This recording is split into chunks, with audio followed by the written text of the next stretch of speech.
FM 107 հաճախությամբ եթերում Arm ռադիոն է, ստուդիայում է Դավիթ Մուրադյանը, ձեր ուշադրությանն եմ ներկայացնում դեկտեմբերի 15-ի մամուլի համառոտ տեսությունը։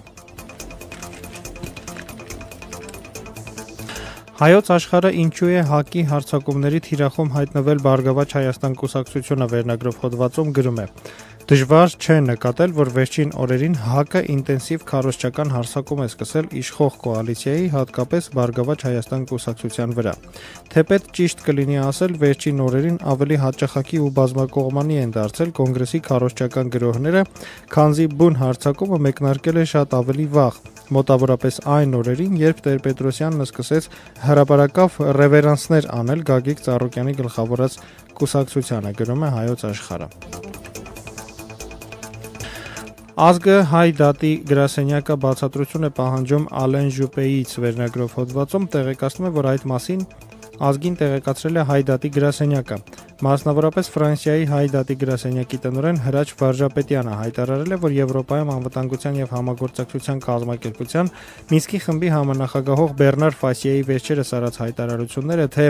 ինքը հասկանում է Ադրբեջանի ցավը, այդ երկրի հողերը բռնագրավված են, որպես ֆրանսիացի լավ է հասկանում ինչ է նշանակում բռնագրավումը, հակասում են Լեռնային Ղարաբաղի հակամարտության հարցում Ֆրանսիայի հավասարակշիռ քաղաքականությանը։ Այս եւ առհասարակ վերջին 2 ամիսներին Ֆրանսիայի արտգործնախարարության կատարած 2 այլ հայտարարությունների առիթով մենք նախարար Ժուպեից գրավոր նամակով բացատրություն ենք պահանջել եւ շտաբ հանդիպում, հայտարարել է Վարժապետյանը։ Չորրորդ ինքնիշխանությունը վախից են մերժում վերնագրով հոդվածում հետաքրքիր տեղեկություն է հրապարակել։ Թերթը գրում է. Բանից պարզվում է ազգային ժողովի падգամավոր Սամվել Ալեքսանյանը տարիներ շարունակ դիմում է ամերիկյան դեսպանությանը վիզա ստանալու նպատակով, բայց առ այսօր նրան այդպես էլ վիզա չեն տրամադրել, ընդ որում Ալեքսանյանն ինքը մերժման պատճառը չգիտի եւ խորհուրդ է տալիս այդ հարցով դիմել դեսպանությանը։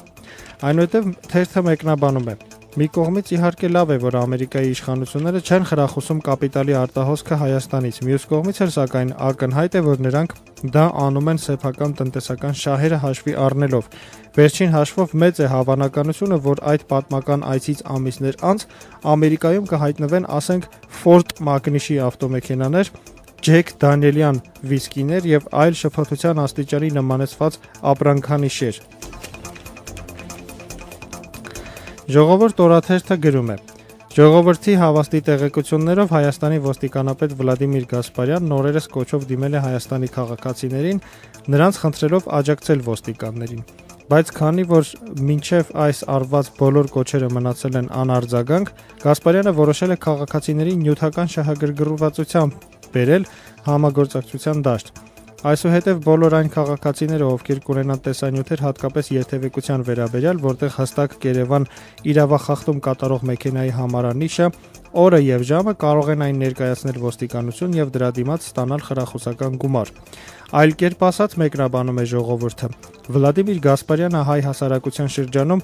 լորիսների է աճեցնում, ինչպես հայտնի է Արմենիա հեռուստաընկերության Երևան նախագծում լորիսն իր հեռադիտակի օգնությամբ բոլորի դեմ գործ էր տալիս ու աշխատավարձ ստանում, մեկնաբանում է ժողովուրդ օրաթերթը։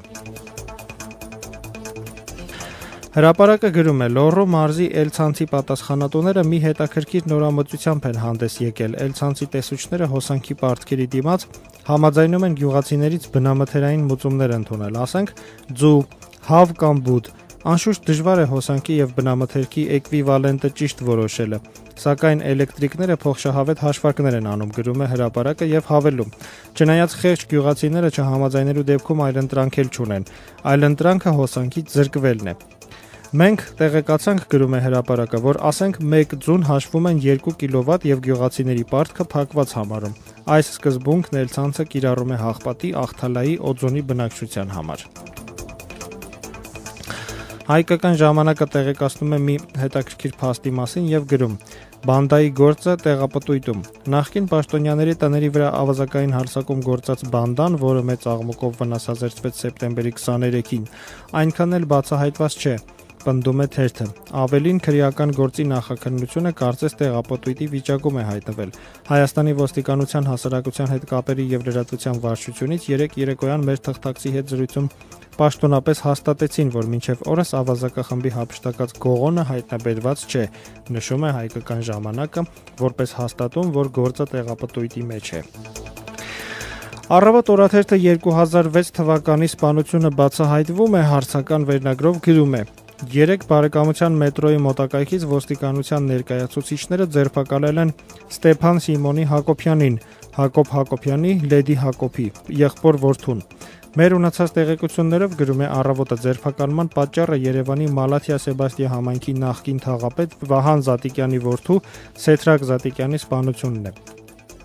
Ստեփան Հակոբյանը 2006 թվականից հետախուզվում էր Հայաստանի քրեական օրենսգրքի 104 հոդվածի 2-րդ մասի 8-րդ կետի հատկանիշներով։ Այն է սպանությունը շահադիտական դրդումներով, պատվերով, ինչպես նաև զուգորդված շորթմամբ, ավազակությամբ կամ բանդիտիզմով։ Անհավանականության տեսություն վերնագրով հոդվածում 168 ժամը գրում է. 3 Եվրադատարանն ընդունել է մի բանաձև, որով կոչ է անում Ռուսաստանի իշխանություններին չեղյալ հայտարարել դեկտեմբերի 4-ին կայացած խորհրդարանական ընտրությունները եւ նոր ազատ ընտրություններ անցկացնել։ Նույն բանաձևով Եվրախորհրդարանի падգամավորները Ռուսաստանի Դաշնությանը կոչ են անում նաեւ մինչեւ նոր ընտրությունների անցկացումը գրանցել ընդդիմադիր կուսակցություններին եւ հետաքննել դեկտեմբերի 4-ի ընտրախախտումների մասին բոլոր հայտարարությունները։ Ռուսաստանի Դաշնության արտաքին գործերի նախարարությունը շտապել է հայտարարել, որ այդ հարցերը չեն քննարկվելու Ռուսաստանի Դաշնության եւ Եվրամիության գագաթաժողովում, քանի որ դրանք ընդգրկված չեն օրակարգում։ Նման բանաձևի ընդունումն էլ Ռուսաստանի Դաշնության ներքին իշխանական գործիչները գնահատել են որպես ոչ կոռեկտ եւ երկրի ներքին գործերին միջամտելու փորձ։ Սակայն գրում է թերթը, անկախ դրանից Եվրախորհրդարանի բանաձևը ավելի ճիշտ կեղծված ընտրությունների նման կերպ արձագանքելու փաստը դրական շերտեր է պարունակում, գուցե ոչ այնքան Ռուսաստանի, որքան առաջիկայում ընտրական գործընթացներ մուտք գործող հետ խորհրդային երկրների, այդ թվում նաև Հայաստանի համար։ Եզրափակում է 168 ժամը։ Հարգելի ունկնդիրներ, մամուլի տեսությունն Արմ ռադիոյի եթերում է ամեն օր բացի կիրակի եւ երկուշաբթի օրերից առավոտյան լրատվական թողարկման ընթացքում եւ ժամը 14-ին ու 16-ին ձայնագրությունը հասանելի է նաեւ Facebook-ի եւ YouTube-ի մեր էջերում Arm Radio FM 107 հասցեով։ Մամուլի տեսությունը պատրաստեց եւ ներկայացրեց Դավիթ Մուրադյանը։